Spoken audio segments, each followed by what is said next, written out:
भारतीय संविधान की जो सीरीज चल रही थी उसमें आज हम पढ़ेंगे एक नए टॉपिक अंतरिम सरकार। और इसके बाद एक इससे ही जुड़ा एक टॉपिक है स्वतंत्र भारत का पहला मंत्रिमंडल।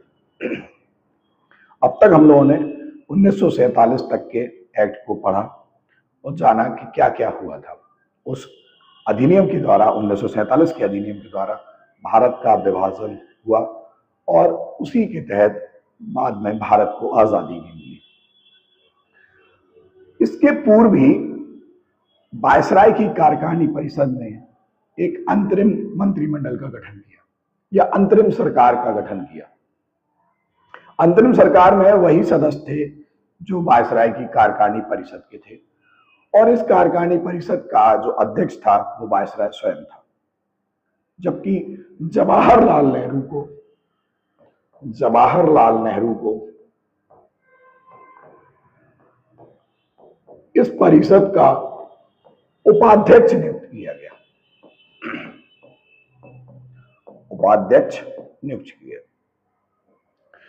दूसरी बात इसको समझते हैं कि ये अंतरिम क्यों है, इस शब्द को समझते हैं।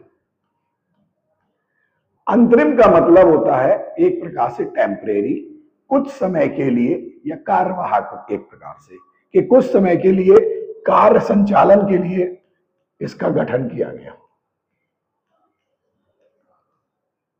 और यह अंतरिम सरकार गठित की गई थी 1946 में।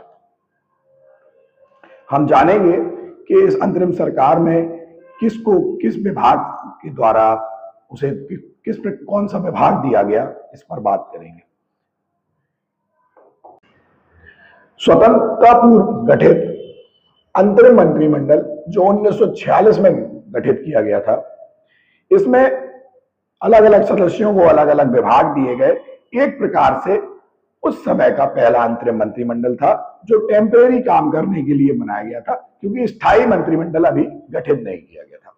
तो स्वतंत्रता पूर्व गठित अंतरिम मंत्रिमंडल में जवाहरलाल नेहरू को राष्ट्रमंडल संबंध विभाग, विदेशी मामले विभाग सौंपे गए। ध्यान है कि जवाहरलाल नेहरू वायसराय की कार्यकारिणी परिषद के उपाध्यक्ष भी थे। साथ में सरदार वल्लभ भाई पटेल को गृह सूचना एवं प्रसारण मंत्रालय दिया गया। सरदार बलदेव सिंह को रक्षा विभाग सौंपा गया। जॉन मथाई को उद्योग एवं नागरिक आपूर्ति विभाग सौंपा गया। जगजीवन राम को श्रम विभाग सौंपा गया। C.H. भाभा को कारखाना एवं ऊर्जा मंत्रालय सौंपा गया। डॉक्टर राजेंद्र प्रसाद, जो बाद में संविधान सभा के स्थायी अध्यक्ष भी चुने गए, उन्हें खाद्य एवं कृषि विभाग सौंपा गया। वहीं आसफ अली को रेलवे एवं परिवहन विभाग सौंपा गया। सी राजगोपालाचारी को शिक्षा एवं कला विभाग सौंपा गया। आई चुंदरीगर को वाणिज्य विभाग दिया गया और उन्हें वाणिज्य विभाग का कार्य मंत्रालय सौंपा गया। जब ये अंतरिम मंत्रिमंडल गठित हुआ था उस समय मुस्लिम लीग के सदस्य उसमें शामिल नहीं थे, बाद में वो भी शामिल हुए।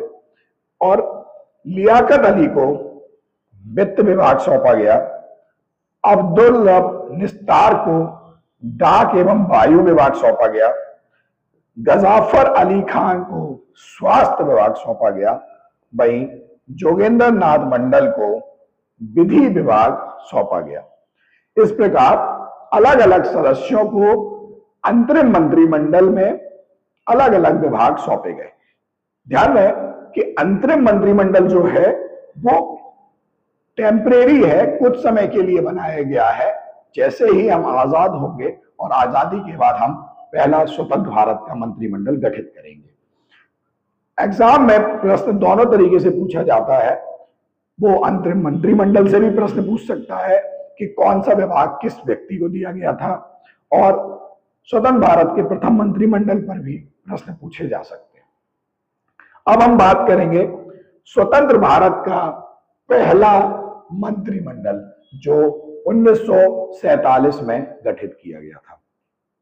1947 में यह गठित किया गया। अंतरिम मंत्रिमंडल को समाप्त करके अब स्वतंत्र भारत का पहला मंत्रिमंडल गठित किया गया जो स्थायी था। इसकी बात करेंगे तो इसमें जवाहरलाल नेहरू को प्रधानमंत्री बनाया गया। भारत के प्रथम प्रधानमंत्री बने जवाहरलाल नेहरू, और उन्हें वैज्ञानिक शोध, राष्ट्रमंडल और विदेशी मामले सौंपे गए।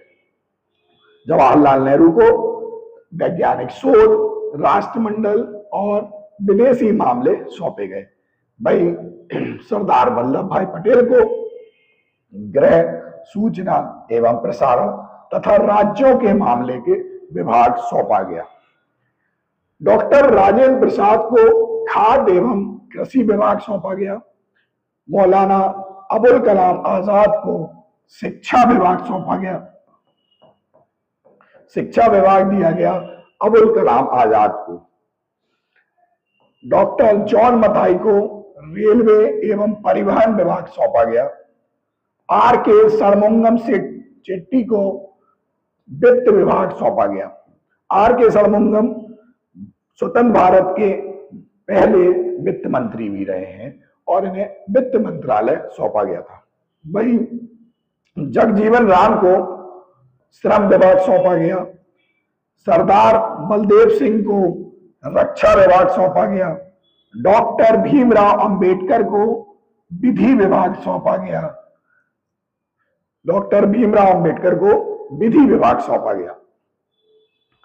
राजकुमारी अमृत कौर को स्वास्थ्य विभाग दिया गया। CH भाभा को वाणिज्य विभाग दिया गया। रफी अहमद किदवई को संचार विभाग दिया गया और संचार विभाग का मंत्रालय उन्हें सौंपा गया।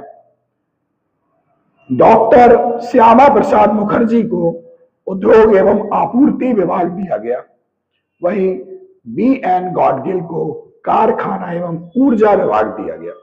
इस प्रकार स्वतंत्र भारत का पहला मंत्रिमंडल गठित हुआ, जिसमें ये 14 सदस्यों को अलग अलग मंत्रालय दिए गए और अलग अलग कार्य सौंपा गया।